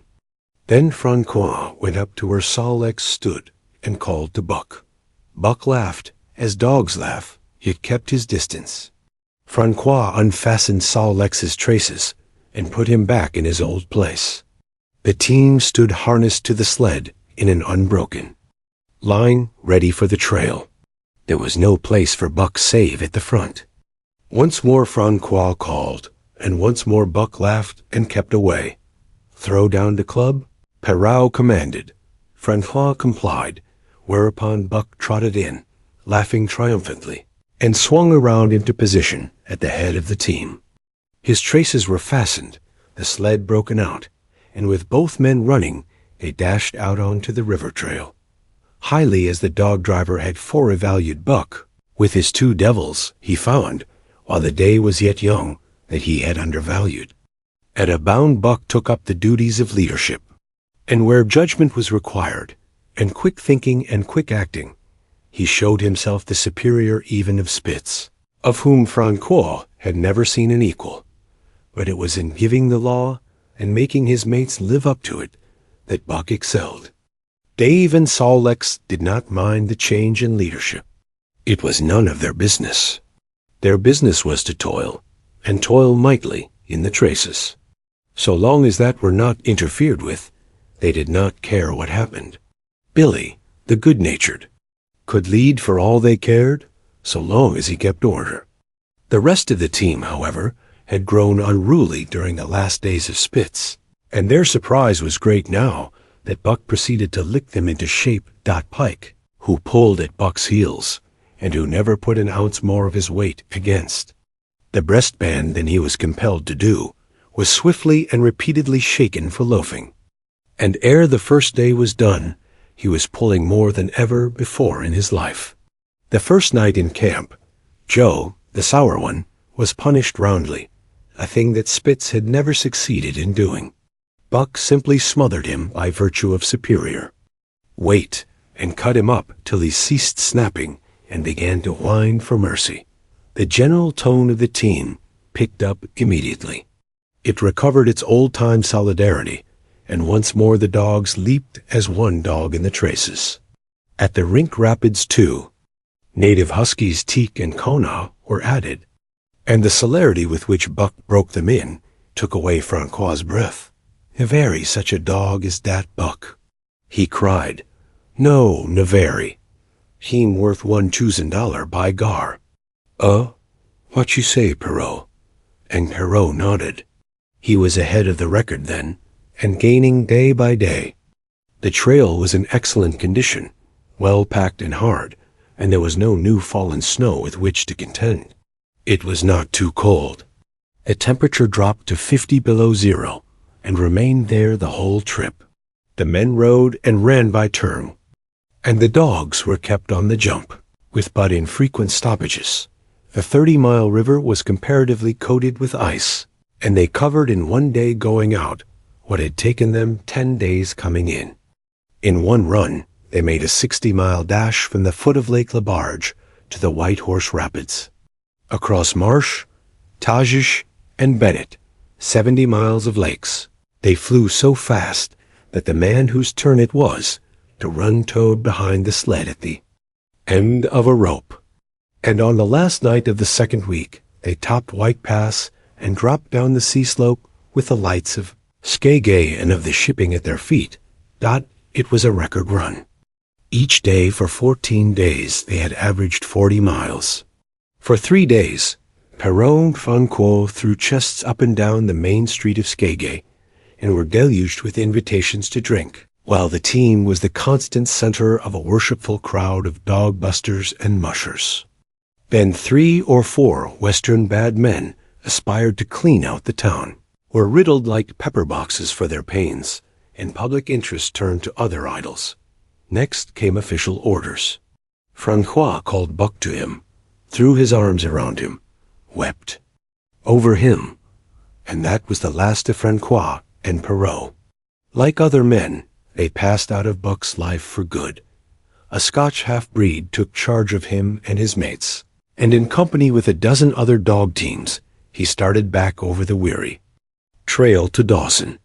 It was no light running now, nor record time, but heavy toil each day with a heavy load behind.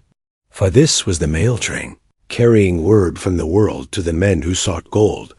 Under the shadow of the pole. Buck did not like it, but he bore up well to the work, taking pride in it after the manner of Dave and Sol-Lex, and seeing that his mates, whether they prided in it or not, did their fair share.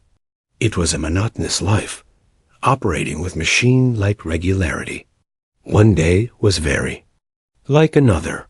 At a certain time, each morning the cooks turned out, fires were built, and breakfast was eaten.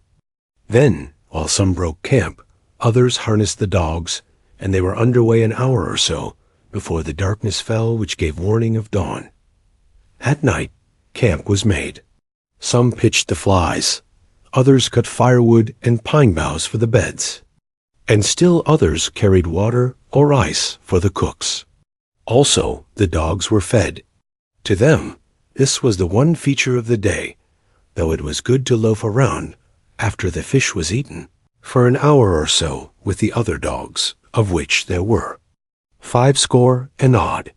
There were fierce fighters among them, but 3 battles with the fiercest brought Buck to mastery, so that when he bristled and showed his teeth, they got out of his way. Best of all, perhaps he loved to lie near the fire, hind legs crouched. Under him, 4 legs stretched out in front, head raised, and eyes blinking dreamily at the flames. Sometimes he thought of Judge Miller's big house in the sun-kissed Santa Clara Valley, and of the cement swimming tank, and Jezebel, the Mexican hairless, and Toots, the Japanese pug. But oftener he remembered the man in the red sweater, the death of Curly, the great fight with Spitz, and the good things he had eaten or would like to eat. He was not homesick. The Sunland was very dim and distant, and such memories had no power over him. Far more potent were the memories of his heredity, that gave things he had never seen before a seeming familiarity. The instincts, which were but the memories of his ancestors become habits, which had lapsed in later days, and still later in him, quickened and become alive again.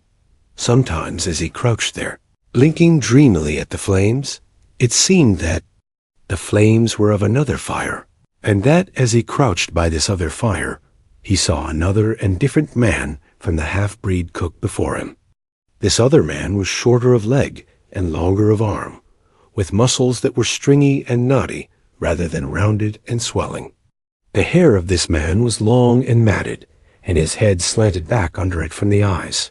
He uttered strange sounds, and seemed very much afraid of the darkness, into which he peered continually, clutching in his hand, which hung midway between knee and foot, a stick with a heavy stone made fast to the end. He was all but naked, a ragged and fire-scorched skin, hanging part way down his back, but on his body there was much hair. In some places, across the chest and shoulders and down the outside of the arms and thighs, it was matted into almost a thick fur. He did not stand erect, but with trunk inclined forward from the hips, on legs that bent at the knees. About his body there was a peculiar springiness, or resiliency, almost cat-like, and a quick alertness, as of one who lived in perpetual fear of things seen and unseen at other times. This hairy man squatted by the fire, with head between his legs, and slept. On such occasions his elbows were on his knees, his hands clasped above his head, as though to shed rain by the hairy arms. And beyond that fire, in the circling darkness, Buck could see many gleaming coals, 2 by 2, always 2 by 2, which he knew to be the eyes of great beasts of prey. And he could hear the crashing of their bodies through the undergrowth and the noises they made in the night. And dreaming there by the Yukon bank, with lazy eyes blinking at the fire, these sounds and sights of another world would make the hair to rise along his back and stand on end across his shoulders and up his neck, till he whimpered low and suppressedly, or growled softly, and the half-breed cook shouted at him, "Hey, you Buck, wake up!"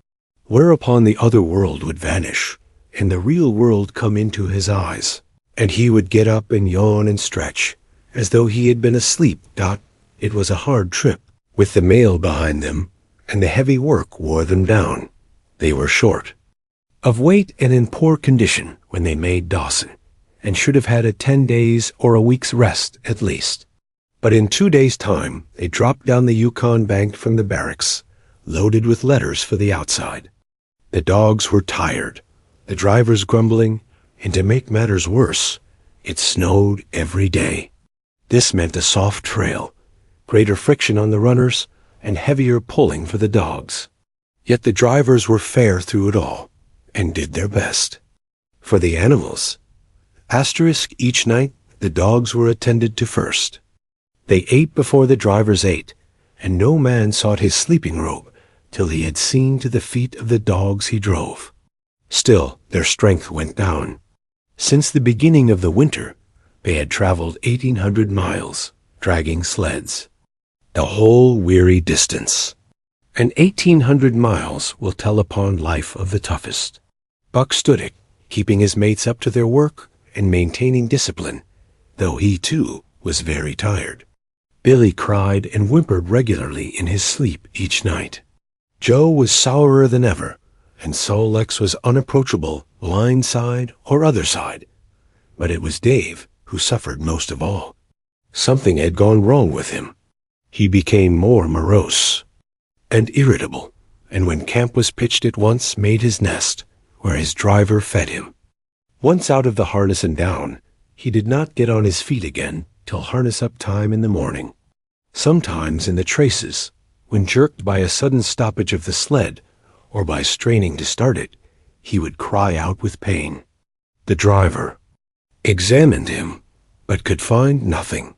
All the drivers became interested in his case. They talked it over at mealtime, and over their last pipes before going to bed, and one night they held a consultation. He was brought from his nest to the fire, and was pressed and prodded till he cried out many times. Something was wrong inside, but they could locate no broken bones, could not make it out. Asterisk, by the time Cassier Bar was reached, he was so weak that he was falling repeatedly in the traces. The Scotch half-breed called a halt and took him out of the team, making the next dog, Sol-Lex, fast to the sled. His intention was to rest Dave, letting him run free behind the sled. Sick as he was, Dave resented being taken out, grunting and growling while the traces were unfastened, and whimpering broken-heartedly when he saw Sol-Lex in the position he had held and served so long. For the pride of trace and trail was his, and sick unto death, he could not bear that another dog should do his work. When the sled started, he floundered in the soft snow alongside the beaten trail, attacking Sol-Lex with his teeth, rushing against him and trying to thrust him off into the soft snow on the other side, striving to leap inside his traces and get between him and the sled, and all the while whining and yelping and crying with grief and pain. The half-breed tried to drive him away with the whip, but he paid no heed to the stinging lash, and the man had not the heart to strike harder. Dave refused to run quietly on the trail behind the sled, where the going was easy, but continued to flounder alongside in the soft snow, where the going was most difficult till exhausted. Then he fell, and lay where he fell, howling lugubriously, as the long train of sleds churned by. With the last remnant of his strength, he managed to stagger along behind till the train made another stop, when he floundered past the sleds to his own, where he stood alongside Sol-Lex. His driver lingered a moment to get a light for his pipe from the man behind. Then he returned and started his dogs. They swung out on the trail with remarkable lack of exertion, turned their heads uneasily, and stopped in surprise. The driver was surprised, too. The sled had not moved. He called his comrades to witness the sight. Dave had bitten through both of Sol-Lex's traces, and was standing directly in front of the sled in his proper place. He pleaded with his eyes to remain there. The driver was perplexed. His comrades talked of how a dog could break its heart through being denied the work that killed it, and recalled instances they had known where dogs, too old for the toil or injured, had died because they were cut out of the traces. Also, they held it a mercy, since Dave was to die anyway, that he should die in the traces, heart easy and content. So he was harnessed in again, and proudly he pulled as of old, though more than once he cried out involuntarily from the bite of his inward hurt. Several times he fell down and was dragged in the traces, and once the sled ran upon him, so that he limped thereafter in one of his hind legs. Asterisk, but he held out till camp was reached, when his driver made a place for him by the fire. Morning found him too weak to travel. At harness-up time, he tried to crawl to his driver. By convulsive efforts, he got on his feet, staggered, and fell. Then he wormed his way forward slowly toward where the harnesses were being put on his mates.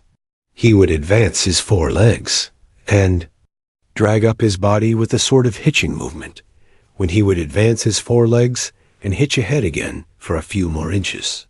His strength left him, and the last his mates saw of him, he lay gasping in the snow and yearning toward them. but they could hear him mournfully howling till they passed out of sight behind a belt of river timber. Here the train was halted. The Scotch half-breed slowly retraced his steps to the camp they had left. The men ceased talking. A revolver shot rang out. The man came back hurriedly.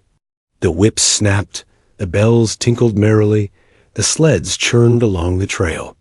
But Buck knew, and every dog knew, what had taken place behind the belt of river trees. 30 days from the time it left Dawson.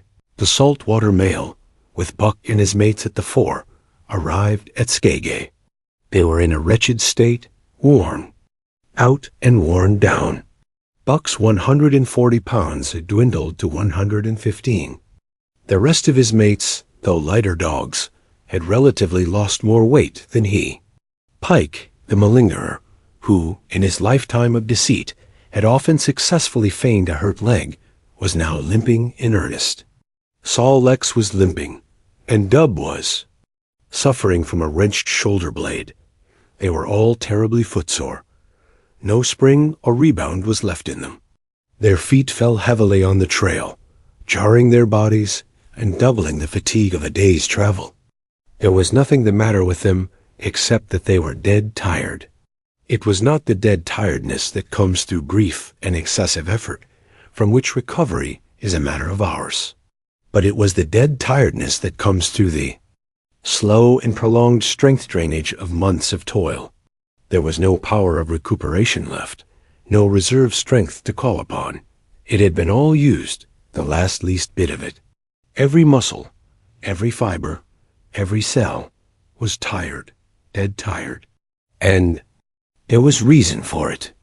In less than 5 months, they had traveled 2,500 miles, during the last 1,800 of which they had had but 5 days' rest. When they arrived at Skagay, they were apparently on their last legs. They could barely keep.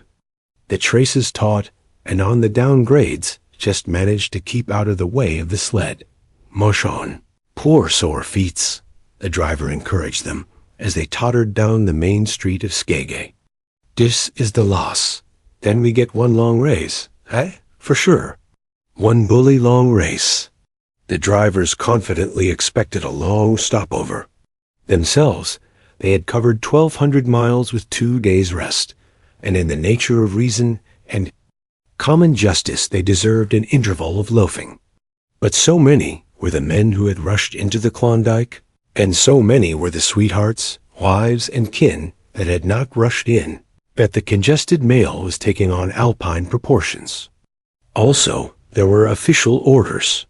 Fresh batches of Hudson Bay dogs were to take the places of those worthless for the trail. The worthless ones were to be got rid of, and, since dogs count for little against dollars, they were to be sold. 3 days passed, by which time Buck and his mates found how really tired and weak they were. Then, on the morning of the 4th day, 2 men from the States came along and bought them, harness and all, for a song. The men addressed each other as Hal and Charles. Charles was a middle-aged, lightish-colored man, with weak and watery eyes and a mustache that twisted fiercely and vigorously up, giving the lie to the limply drooping lip it concealed. Hal was a youngster of 19 or 20, with a big Colt's revolver and a hunting knife strapped about him on a belt that fairly bristled with cartridges. This belt was the most salient thing about him. It advertised his callousness, a callousness sheer and unutterable. Both men were manifestly out of place, and why such as they should adventure the north is part of the mystery of things that passes understanding. Buck heard the chaffering, saw the money pass between the man and the government agent, and knew that the Scotch half-breed and the mail train drivers were passing out of his life on the heels of Perrault and Francois and the others who had gone before. When driven with his mates to the new owner's camp, Buck saw a slipshod and slovenly affair. Tent half-stretched, dishes unwashed, everything in disorder. Also, he saw a woman. Mercedes, the men called her. She was Charles's wife and Hal's sister. A nice family party. Buck watched them apprehensively as they proceeded to take down the tent and load the sled. There was a great deal of effort about their manner, but no businesslike method. The tent was rolled into an awkward bundle 3 times as large as it should have been. The tin dishes were packed away unwashed. Mercedes continually fluttered in the way of her men and kept up an unbroken chattering of remonstrance and advice. When they put a clothes sack on the front of the sled, she suggested it should go on the back. And when they had put it on the back and covered it over with a couple of other bundles, she discovered overlooked articles which could abide nowhere else but in that very sack. And they unloaded again.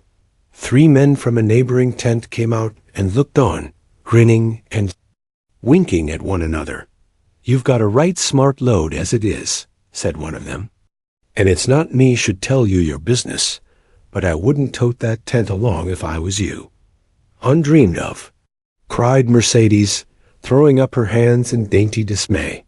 "However in the world could I manage without a tent?" "It's springtime, and you won't get any more cold weather," the man replied. She shook her head decidedly, and Charles and Hal put the last odds and ends on top the mountainous load. "Think it'll ride?" one of the men asked. "Why? Shouldn't it?" Charles demanded rather shortly. "Oh, that's all right, the man hastened meekly to say. "I was just a-wondering, that is all. It seemed a mite top-heavy." Charles turned his back and drew the lashings down as well as he could, which was not in the least well. "And of course, the dogs can hike along all day with that contraption behind them," affirmed a second of the men. "Certainly," said Hal, with freezing politeness, taking hold of the gee-pole with one hand and swinging his whip from the other. "Mush!" he shouted. "Mush on there!" The dogs sprang against the breastbands, strained hard for a few moments, then relaxed. They were unable to move the sled. "The lazy brutes, I'll show them," he cried, preparing to lash out at them with the whip, but Mercedes interfered, crying, "Oh, Hal, you mustn't," as she caught hold of the whip and wrenched it from him. "The poor dears. Now you must promise you won't be harsh with them for the rest of the trip, or I won't go a step." "Precious lot you know about dogs," her brother sneered, "and I wish you'd leave me alone. They're lazy, I tell you, and you've got to whip them to get anything out of them. That's their way. You ask anyone. Ask one of those men." Mercedes looked at them imploringly, untold repugnance at sight of pain written in her pretty face. "They're weak as water, if you want to know," came the reply from one of the men. "Plumb tuckered out. That's what's the matter. They need a rest." "Rest be blanked," said Hal, with his beardless lips. And Mercedes said, "Oh," in pain and sorrow at the oath, but she was a clannish creature and rushed at once to the defense of her brother. "Never mind that man," she said pointedly. "You're driving our dogs, and you do what you think best with them." Again, Hal's whip fell upon the dogs. They threw themselves against the breastbands, dug their feet into the packed snow, got down low to it, and put forth all their strength. The sled held as though it were an anchor. After 2 efforts, they stood still, panting. The whip was whistling savagely, when once more Mercedes interfered. She dropped on her knees before Buck, with tears in her eyes, and put her arms around his neck. "You poor, poor dears," she cried sympathetically. "Why don't you pull hard? Then you wouldn't be whipped." Buck did not like her, but he was feeling too miserable to resist her, taking it as part of the day's miserable work. One of the onlookers, who had been clenching his teeth to suppress hot speech, now spoke. It's not that I care a whoop what becomes of you, but for the dogs' sakes, I just want to tell you, you can help them a mighty lot by breaking out that sled. The runners are froze fast. Throw your weight against the gee-pole, right? And left and break it out." A 3rd time the attempt was made, but this time, following the advice, Hal broke out the runners, which had been frozen to the snow. The overloaded and unwieldy sled forged ahead, Buck and his mates struggling frantically under the rain of blows. 100 yards ahead, the path turned and sloped steeply into the main street. It would have required an experienced man to keep the top-heavy sled upright, and Hal was not such a man. As they swung on the turn, the sled went over, spilling half. Its load through the loose lashings. The dogs never stopped. The lightened sled bounded on its side behind them. They were angry because of the ill treatment they had received and the unjust load. Buck was raging. He broke into a run, the team following his lead. Hal cried, "Whoa!" "Whoa!" but they gave no heed. He tripped and was pulled off his feet. The capsized sled ground over him, and the dogs dashed on up the street, adding to the gaiety of Skagay as they scattered the remainder of the outfit along its chief thoroughfare. Kind-hearted citizens caught the dogs and gathered up the scattered belongings. Also, they gave advice. Half the load and twice the dogs, if they ever expected to reach Dawson, was what was said. Hal and his sister and brother-in-law listened unwillingly, pitched tent, and overhauled the outfit.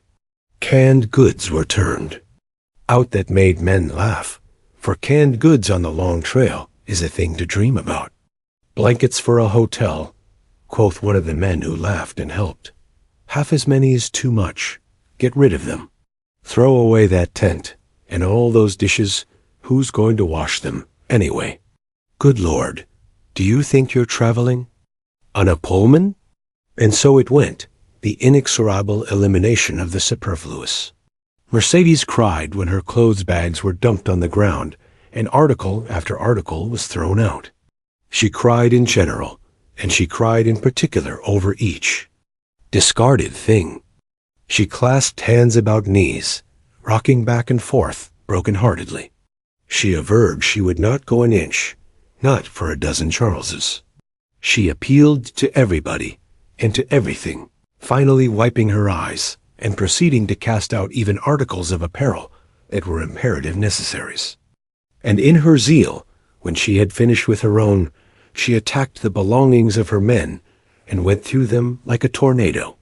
This accomplished, the outfit, though cut in half, was still a formidable bulk. Charles and Hal went out in the evening and bought 6 outside dogs. These added to the 6 of the original team, Antique and Kona. The Huskies obtained at the Rink Rapids on the record trip brought the team up to 14. But the outside dogs, though practically broken in since their landing, did not amount to much. 3 were short-haired pointers, 1 was a Newfoundland, and the other 2 were mongrels of indeterminate breed. They did not seem to know anything, these newcomers. Buck and his comrades looked upon them with disgust, and though he speedily taught them their places and what not to do, he could not teach them what to do. They did not take kindly to trace and trail. With the exception of the 2 mongrels, they were bewildered and spirit-broken by the strange savage environment in which they found themselves and by the ill treatment they had received. The 2 mongrels were without spirit at all. Bones were the only things breakable about them. With the newcomers hopeless and forlorn, and the old team worn out by 2,500 miles of continuous trail, the outlook was anything but bright. The 2 men, however, were quite cheerful, and they were proud too. They were doing the thing in style with 14 dogs. They had seen other sleds depart over the pass for Dawson, or come in from Dawson, but never had they seen a sled with so many as 14 dogs. In the nature of Arctic travel, there was a reason why 14 dogs should not drag one sled, and that was that one sled could not carry the food for 14 dogs. But Charles and Hal did not know this. They had worked the trip out with a pencil. So much to a dog, so many dogs, so many days. QED Mercedes looked over their shoulders and nodded comprehensively. It was all so very simple. Late next morning, Buck led the long team up the street. There was nothing lively about it, no snap or go in him and his fellows. They were starting dead weary. 4 times he had covered the distance between Saltwater and Dawson, and the knowledge that, jaded and tired, he was facing the same trail once more, made him bitter. His heart was not in the work, nor was the heart of any dog. The outsides were timid and frightened, the insides without confidence in their masters. Buck felt vaguely that there was no depending upon these 2 men and the woman. They did not know how to do anything, and as the days went by, it became apparent that they could not learn. They were slack in all things, without order or discipline. It took them half the night to pitch a slovenly camp, and half the morning to break that camp and get the sled loaded in fashion. So slovenly that for the rest of the day they were occupied in stopping and rearranging the load. Some days they did not make 10 miles. On other days, they were unable to get started at all. And on no day did they succeed in making more than half the distance used by the men as a basis in their dog food computation. It was inevitable that they should go short on dog food. But they hastened it by overfeeding, bringing the day nearer when underfeeding would commence. The outside dogs, whose digestions had not been trained by chronic famine to make the most of little, had voracious appetites. And when, in addition to this, the worn-out huskies pulled weakly, Hal decided that the orthodox ration was too small. He doubled it. And to cap it all, when Mercedes, with tears in her pretty eyes and a quaver in her throat, could not cajole him into giving the dogs still more, she stole from the fish sacks and fed them slyly. But it was not food that Buck and the huskies needed, but rest. And though they were making poor time, the heavy load they dragged sapped their strength severely. Then came the underfeeding. Hal awoke one day to the fact that his dog food was half gone, and the distance only quarter covered. Further, that for love or money no additional dog food was to be obtained. So he cut down even the orthodox ration and tried to increase the day's travel. His sister and brother-in-law seconded him, but they were frustrated by their heavy outfit and their own incompetence. It was a simple matter to give the dogs less food, but it was impossible to make the dogs travel faster, while their own inability to get underway earlier in the morning prevented them from traveling longer hours. Not only did they not know how to work dogs, but they did not know how to work themselves. The first to go was Dub. Poor blundering thief that he was, always getting caught and punished, he had none the less been a faithful worker.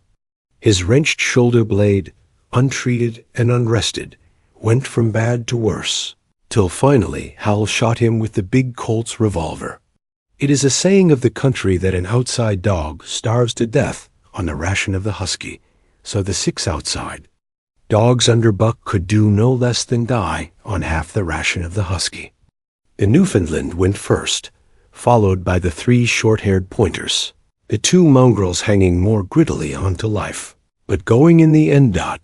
By this time, all the amenities and gentlenesses of the Southland had fallen away from the 3. People, shorn of its glamour and romance, Arctic travel became to them a reality too harsh for their manhood and womanhood. Mercedes ceased weeping over the dogs, being too occupied with weeping over herself and with quarreling with her husband and brother. To quarrel was the one thing they were never too weary to do. Their irritability arose out of their misery, increased with it, doubled upon it, outdistanced it. The wonderful patience of the trail, which comes to men who toil hard and suffer sore, and remain sweet of speech and kindly, did not come to these 2 men and the woman. They had no inkling of such a patience. They were stiff and in pain. Their muscles ached, their bones ached, their very hearts ached. And because of this, they became sharp of speech, and hard words were first on their lips in the morning and last at night. Charles and Hal wrangled whenever Mercedes gave them a chance. It was the cherished belief of each that he did more than his share of the work, and neither forbore to speak this belief at every opportunity. Sometimes Mercedes sided with her husband, sometimes with her brother, The result was a beautiful and unending family quarrel, starting from a dispute as to which should chop a few sticks for the fire. A dispute which concerned only Charles and Hal presently would be lugged in the rest of the family, fathers, mothers, uncles, cousins, people thousands of miles away, and some of them dead. That Hal's views on art, or the sort of society plays his mother's brother wrote, should have anything to do with the chopping of a few sticks of firewood, passes comprehension. Nevertheless, the quarrel was as likely to tend in that direction as in the direction of Charles's political prejudices, and that Charles's sister's tale-bearing tongue should be relevant to the building of a Yukon fire was apparent only to Mercedes, who disburdened herself of copious opinions upon that topic, and incidentally upon a few other traits unpleasantly peculiar to her husband's family. In the meantime, a fire remained unbuilt, the camp half-pitched, and the dogs UNFED. Mercedes nursed a special grievance, the grievance of sex. She was pretty and soft, and had been chivalrously treated all her days. But the present treatment by her husband and brother was everything save chivalrous. It was her custom to be helpless. They complained, upon which impeachment of what to her was her most essential sex prerogative, she made their lives unendurable. She no longer considered the dogs, and because she was sore and tired, she persisted in riding on the sled. She was pretty and soft, but she weighed 120 pounds, a lusty last straw to the load dragged by the weak and starving animals. She rode for days, till they fell in the traces and the sled stood still. Charles and Hal begged her to get off and walk, pleaded with her, entreated, the while she wept and importuned heaven with a recital of their brutality.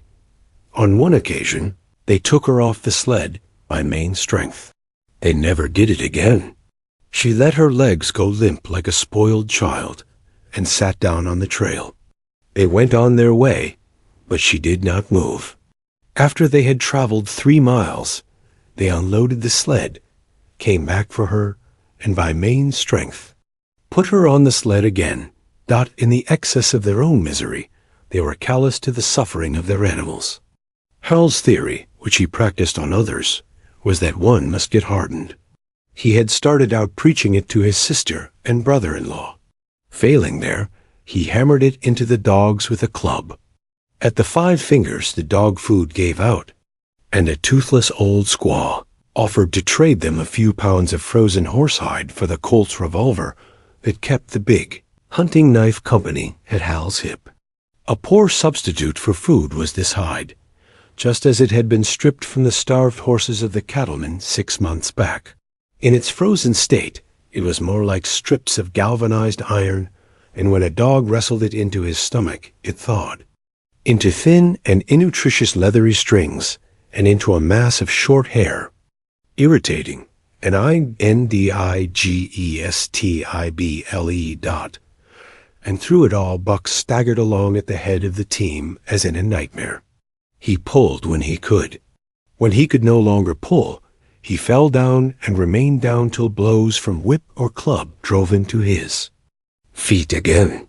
All the stiffness and gloss had gone out of his beautiful furry coat.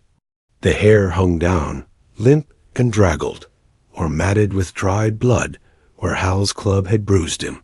His muscles had wasted away to knotty strings, and the flesh pads had disappeared, so that each rib and every bone in his frame were outlined cleanly through the loose hide that was wrinkled in folds of emptiness. It was heartbreaking. Only Buck's heart was unbreakable. The man in the red sweater had proved that as it was with Buck, so was it with his mates. They were perambulating skeletons. There were 7 altogether, including him. In their very great misery, they had become insensible to the bite of the lash or the bruise of the club. The pain of the beating was dull and distant, just as the things their eyes saw and their ears heard seemed dull and distant. They were not half living or quarter living. They were simply so many bags of bones in which sparks of life fluttered faintly. When a halt was made, they dropped down in the traces like dead dogs, and the spark dimmed and paled and seemed go out. And when the club or whip fell upon them, the spark fluttered feebly up, and they tottered to their feet and staggered on. There came a day when Billy, the good-natured, fell and could not rise. Hal had traded off his revolver, so he took the axe and knocked Billy on the head as he lay in the traces, then cut the carcass out of the harness and dragged it to one side. Buck saw, and his mates saw, and they knew that this thing was very close to them. On the next day Kona went, and but 5 of them remained. Joe, too far gone to be malignant. Pike, crippled and limping, only half conscious and not conscious enough longer to malinger. Sol Lex, the one-eyed, still faithful to the toil of trace and trail, and mournful in that he had so little strength with which to pull. Teek, who had not traveled so far that winter, and who was now beaten more than the others because he was fresher. And Buck, still at the head of the team, but no longer enforcing discipline or striving to enforce it, blind with weakness half the time, and keeping the trail by the loom of it, and by the dim feel of his feet. It was beautiful spring weather, but neither dogs nor humans were aware of it. Each day the sun rose earlier and set later. It was dawn by 3 in the morning, and twilight lingered till 9 at night. A whole long day was a blaze of sunshine. The ghostly winter silence had given way to the great spring murmur of awakening life. This murmur arose from all the land, fraught with the joy of living. It came from the things that lived and moved again, things which had been as dead and which had not moved during the long months of frost. The sap was rising in the pines. The willows and aspens were bursting out in young buds. Shrubs and vines were putting on fresh garbs of green. Crickets sang in the nights, and in the days all manner of creeping, crawling things rustled forth into the sun. Partridges and woodpeckers were booming and knocking in the forest.